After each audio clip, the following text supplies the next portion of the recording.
पंच भौतिक में मिलेंगे, कहीं ना कहीं मिल जाएंगे। अब वो तो अंदर जाने का रास्ता है, क्योंकि सूरतें सब दरवाजे में बैठी है। मनो शरीर में कोई जरूरत नहीं है, किसी के जिस्म में कोई जरूरत मनो शरीर के अंदर नहीं है, शरीर के दरवाजे पर बैठी हुई है।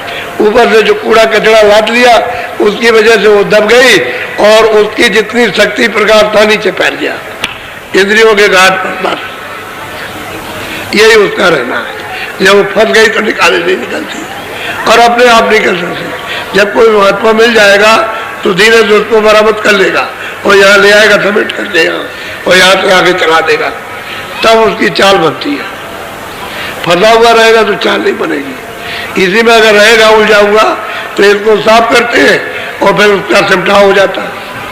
सफाई होते ही सिमटाव। जब यहाँ सिमट करके आ गई तुरंत सबका प्रकाश जहाँ आ गया तो फिर उसकी चाल बन जाएगी देखने की। फिर वो दृष्टि बनती है देखने वाली। तो वही अपना अपना अभ्यास सुना रहे हैं, जैसे जैसे प्राप्त किया ऐसे ही लोग जो है अपना अपना जो साधन करते हैं कुछ न कुछ सुनाते ही रहते हैं, सुना देते हैं और अंदर बाहर उनको दया मिलती रहती है। तो पूरा मिलना चाहिए, अधूरा नहीं मिले। बोलो अब यही गोस्वामी किसी को क्या मालूम, वो क्या देते थे। रामायण वाले उनको लिखते हैं कि मैंने रामायण लिखी और मुझसे आज तक यानी कोई ये पूछने नहीं आया कि आपने रामायण में क्या लिखा। वो मेरी रामायण लेकर के भागे और कथा वार्ता बस बाहर करने लगे, मुझसे कोई पूछ नहीं आया। 49 बरस तक रामायण बनाने के बाद पाठकान रामायण बनाने के बाद काशी में 49 बरस रहे, एक भी आदमी पूछने नहीं गया कि रामायण में क्या लिखा। तो फिर रामायण को आप समझ सकते हो। उस समय पर जब वो रहे तो आपने पूछा नहीं, उसके जाने के बाद कोई रामायण समझेगा। रामायण तो पूरे महापुरुष ने लिखी है, अधूरे ने नहीं लिखी। और उसने लिखा कि मैंने सब कुछ के कई मंत्रा राम भरत लक्ष्मण शत्रुघ्न ये वो जो भी स्थान लिखे सब मैंने ऊपर के लिखे, नाम सब ऊपर के, नीचे का कोई नाम मृतलोक का नहीं है। और आपने कहा नहीं ये है और ये है और ये है, इस तरह से ये सब आपने जो कहना शुरू किया तो आपको उनसे पूछना चाहिए था कि ये क्या लिखा हुआ। तो कोई पूछने नहीं किया, इसलिए रामायण किसी की समझ में नहीं आती। अब रामायण को लोग पढ़ने लगे, वो ऐसा नशा करते हैं कि बुद्धि पागल हो जाती। उसी में बस रात भर करते रहो, बजाते रहिए, उससे क्या मतलब। रामायण नशे की है, आपको नशा पीते आप मालिक का नशा, तो उसमें तो मतलब ये है कि जागरण हो जाता है शक्ति का, इधर अद्भुत शक्ति प्राप्त होती है। तो ये नशा करने लगे उतरने वाले, और उस नशे में मतलब मारते पीटते हो, गाली गलौज करते हो, सब काम होने लगा। तो रामायण कोई नहीं जानता। अरे जब रहे तब नहीं जाना किसी ने। हे बच्चा 49 बरस तक वो स्वामी जी काशी में रहे, एक आदमी का भी दृष्टांत नहीं दिया है कि वो लोग रामायण ले गए मुझसे पूछने आए कि इसमें क्या लिखा है। तो रामायण किसी की समझ में नहीं आएगा। और कितनों को उन्होंने पार कर दिया। 49 बरस तक रहे तो उन्होंने काम किया होगा कि गुफा में चुपचाप बैठे रहे। ये तो उन्होंने 28 बरस की अवस्था में लोगों को ये कितनों को पार कर दिया और बाकी समय 42 बरस की अवस्था में रामायण बनाई और 49 बरस रहे। तो आप स्वामी जी महाराज को क्या समझे कि किसके पुजारी थे, किसको मानते? आपको कुछ नहीं मानते। बोलो बस करो। 1.5 घंटे से ऊपर हो गया। ये देखिए कल मैं बोला था तो कितना समुदाय आ गया नर नारियों का। अब अंदाजा आप लगाए तो आपको ये मालूम होगा कि ये क्या हो गया। और अभी कितने लोग रास्ते में ट्रेनों से और बसों से चले आ रहे, अभी आप पहुंचे नहीं है।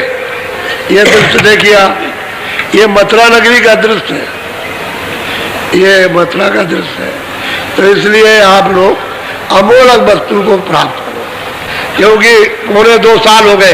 ये देख लो, खड़े होकर देख लो, कोई अर्जा नहीं, वो तो तुम्हारे सामने। हाँ देख लो एक दूसरे को, थोड़े थोड़े देख लो। ये अच्छा बैठ जाओ, फौरन बैठ जाओ, फौरन बैठ जाओ, बैठ जाओ, बैठ जाओ। अरे भाई मैं बैठ के कोई आपसे झूठ बोल दूंगा, तुमको ऐसे ही सोचना चाहिए मैं झूठ बोलूंगा, क्या मुझे झूठ बोलने से मिलेगा? बैठ जाओ, बैठ जाओ, बोलो जय गुरुदेव। अच्छा बैठ के सुनो।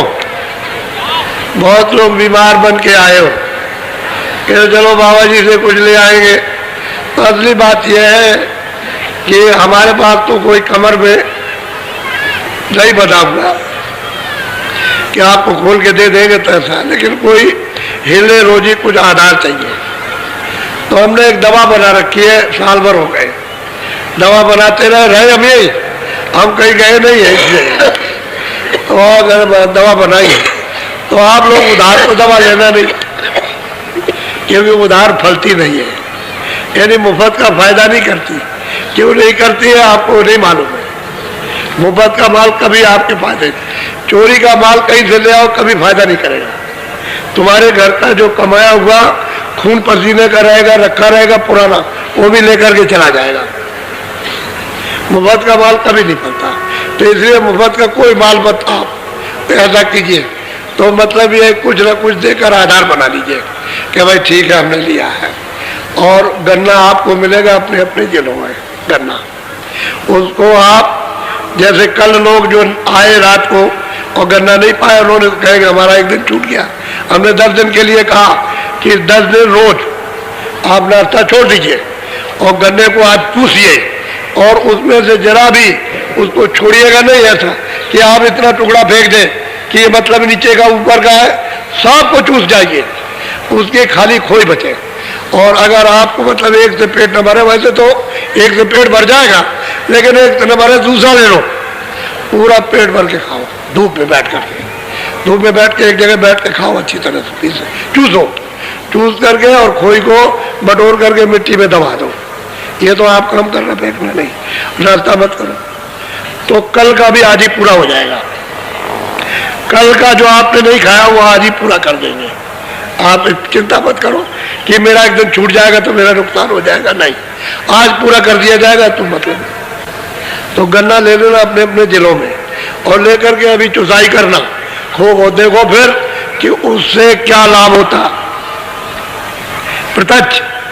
और ये जो अपने अध्यात्मवाद है भजन का, वो तो है ही आपका, वो तो मैं आपका हूं ही, उसमें क्या बात। लेकिन तुमने जो कर्म किए वो थोड़ा उसको बंद करो। ये हिंसा करना, गाय काटना, बकरी काटना, मुर्गी काटना, ये काटना, उसकी हत्या करना, उसकी हत्या करना, ये करना। आप शुद्ध आहार करो, अनाज है, सब्जी है, फल है, दूध है और घी है और मक्खन है और अच्छे कपड़े पहनो और अच्छे मकान में रहो। आपको मना कौन करता? लेकिन आप शुद्ध आहार मत करो, इतना ही आपको बताया। बीड़ी, तंबाकू का सिगरेट पियो, हम इन चीजों के लिए मना नहीं करते, लेकिन और कोई नशीली चीज मत पियोगे। बुद्धि आपके इतना तो छोटी, ये क्या नहीं कर सकते हो। तुम्हारा घर सुखी हो जाए, कोई बच्चे सुखी हो जाए, स्त्री सुखी हो जाए, तुम सुखी हो जाओ, शरीर से ठीक हो जाओ उससे। और तुम अगर ये नहीं सोचोगे समझोगे तो तुमने अभी तकलीफ देखी कहाँ? अभी आपने कहाँ देखी तकलीफ? अभी तो शुरू होने का, अब उस रास्ता चल रहा, तकलीफ तो आगे आएगी। इसलिए बाबा जी को प्रार्थना करते हैं कि अनाज सब्जी साग खूब खाओ और शरीर से तुम स्वस्थ रहो। हम तुम्हारे लिए कामना करते हैं कि तुम शरीर से स्वस्थ रहो, क्यों तुम बीमार हो जाओ। तो मतलब एक तो आप उसका थोड़ा अनुसार कुछ आप पालन करो, कुछ खान पान को थोड़ा सा सुधारो, खाओ खूब, घी भी खाओ, फल भी खाओ, सब खाओ, लेकिन ये चीजें करनी हमारी ये विनती है आपके भले के लिए। तो आप जो तकलीफ में हो, तो जो कर्म किया तो उसकी ये बीमारियां लग गई तरह तरह। एक बीमारी तुम्हारे अंदर, मैं अगर कहीं सुनता रहूं तो एक ही शाम तक गाथा खत्म नहीं होगी, इतनी तकलीफ है। तो हमने कहा कि चलो भाई इस भजन के साथ साथ चलो इनको भी, क्योंकि खाना आना तो खाएंगे ही, तो चलो ये भी मतलब ये इनको दे दिया जाए, तो चलो इससे कोई उनका फायदा हो जाए। तो इसलिए क्या करें, जब चिल्लाते हैं तो कुछ ना कुछ देना पड़ता है। और तुमको मना करते हैं कि तुम मान जाओ, तुम मान जाओ, तुम मानते नहीं तो हम बताओ क्या करें। मैं डॉक्टर तो कहता है कि मान जाओ मान जाओ, तुम नहीं मानते हो तो क्या करेगा? फिर वो चुप हो जाएगा और कुछ नहीं हो, फिर तुमसे पैसे लेता रहा, दवा देता रहेगा और तुम रोते रहोगे फायदा। तो इसलिए हमको डॉक्टर तो है नहीं, हम तो ये कहते हैं भाई अब ये काम मत करना, ऐसा नहीं, मतलब ठीक नहीं, अच्छा नहीं। तो गन्ना खूब चूसो 10 दिन।